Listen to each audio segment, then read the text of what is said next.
हमारे मुल्क का हर शहरी,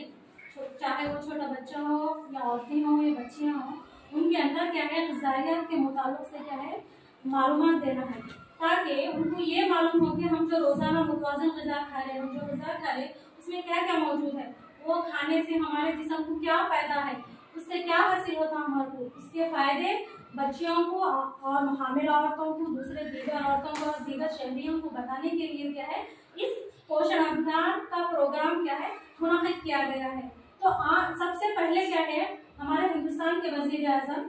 श्री नरेंद्र मोदी ने क्या है 8 मार्च 2018 को ये प्रोग्राम स्टार्ट किया था। तो इसीलिए क्या है हर साल स्कूलों में क्या है बच्चों को मालूमात देने के लिए क्या है ग़िज़ा के मुताबिक मालूमात देने के लिए क्या है इस प्रोग्राम को क्या है मुनक़िद किया जाता है। बच्चों को, लड़कों को, तमाम शहरियों को ये बताना का मकसद है कि इससे हमारे जिस्म को हमारे लिए क्या फ़ायदा है, एक मुतवाज़िन एक मुनासिब मिक़दार में ग़िज़ा खाने से हमारे जिस्म को क्या क्या फ़ायदा है, हमारे जिस्म की नशोनुमा अच्छी होती,